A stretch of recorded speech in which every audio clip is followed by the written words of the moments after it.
G'day, my name is Craig and welcome to my channel. If you like, you can subscribe. We're heading for 180 subscribers by 2025.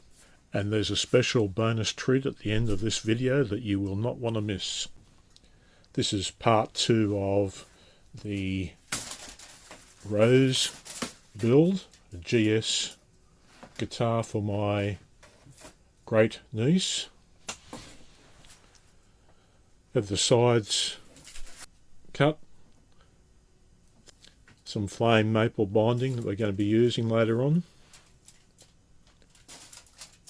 So we're going to be bending the sides, use a bit of water, wet them down, not much.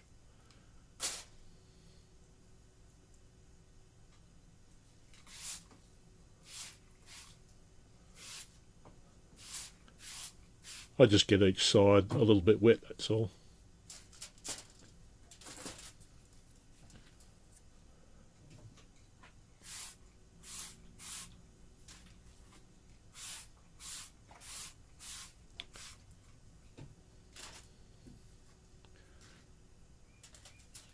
I've been using an aluminium blanket since the spring steel that I was using started to discolour Blackheart sassafras, and I'm not sure if it'll do it on other lighter woods as well, so take no chances and just put it in an aluminium foil package. So I have the spring steel, aluminium foil, the sides, another spring steel slat, and the heat blanket.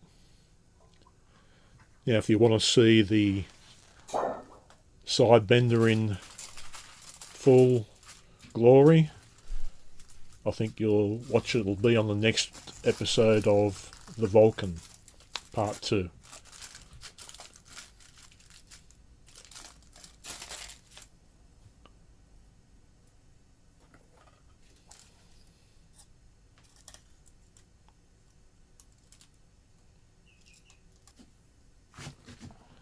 Just make sure most of the guitars I build will have about 12 inches or 30 centimetres from the edge of the wood to where it's going to be bent at the waist.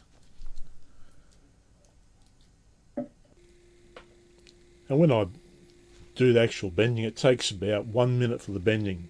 As soon as it gets to 212 degrees, I bend the back and then turn around to the front and bend it. It takes about 1 minute. It's all bent. Oh, and I do the waist too at the beginning.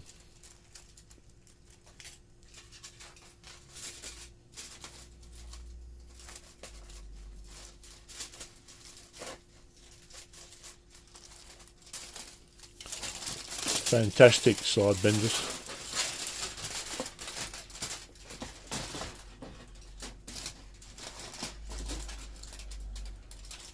Then you get the binding and the sides just about perfect.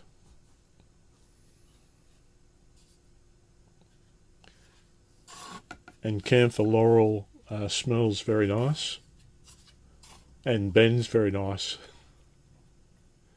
You can smell it when it's heating up. You can smell it when it's sanding. And it smells good. I just hope it's not illegal. That's a little bit of cherry here that I'm going to use to reinforce the sides, which I'll show you later on, another episode. So to make the sides very rigid and stiff.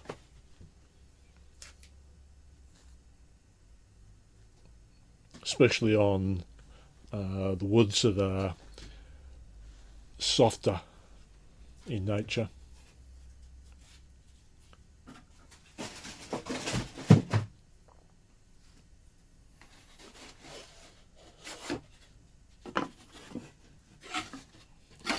So I'm just going to make sure that these fit into the moulds at the right places and and cut off the extra overhang on each end.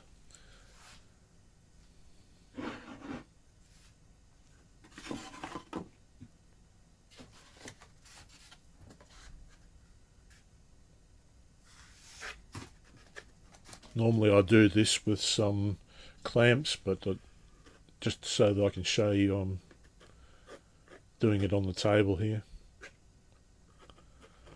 using my arm as a clamp.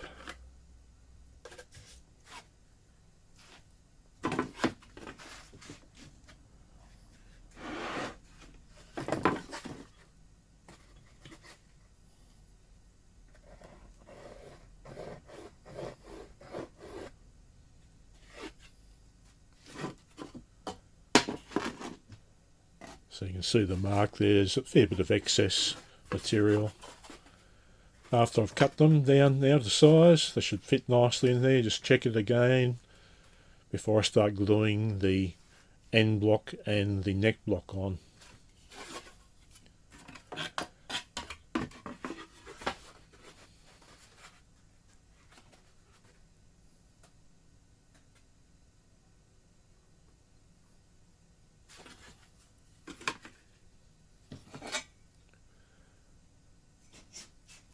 Now, camphor laurel I think is very easily available at the moment, but probably like a lot of other woods, as soon as the furniture people get onto it, or the fruit bowl people get onto it, it'll probably become extinct.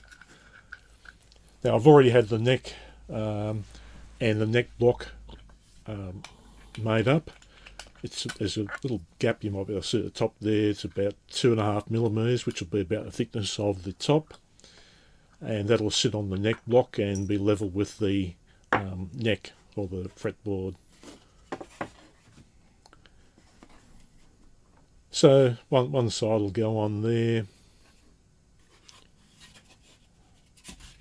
and the other side's going to fit around there, and then once it's I've boxed the whole thing up, all I've got to do is open it up, just cut that little pieces of camphor laurel away, and it will all be, the neck will be at the right angle and all fit perfectly, and there's no chance of destroying the guitar. A little bit of a gap there, so I've got to make sure that I sand it down so it is in the same sort of curvature of the mould. Measure it all up there, put a halfway or line all the way around, or centre line all the way around, so you can judge the guitar when I'm putting on the back and the top. There's the back all done.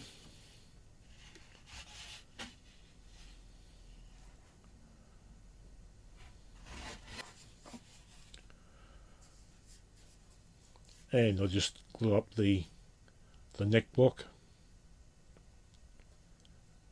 Now after I've done that, it'll be ready for putting on the kerfing and also reinforcing the sides.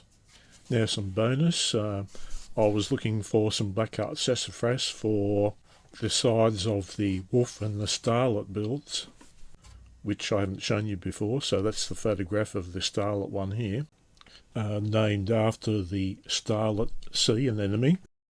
When I came across these two pieces of wood, both about 900 by 250 millimeters, I thought I'd be able to get a couple of sides out of this originally. This is the original photograph when I bought it. But when I sprayed it, well, I don't know if it was the effect of the fumes of the camphor laurel, but I saw Teddy, and Teddy had blue eyes where there was holes, and I thought, this is going to be something special. You can see all the colours in there. We got pinks, we got browns, creams, black, and we've got Teddy. So where they've got the two holes, I'm going to put some abalone in there. Half fill them in, then put abalone in there. I'm going to make something special out of this one here. It will take a long time but it's going to be something really to look forward to. And I'll be giving both of these guitars away eventually. This one probably not until next year sometime, but they'll both be given away. So if you're interested, keep watching. Thanks for watching, and see you later.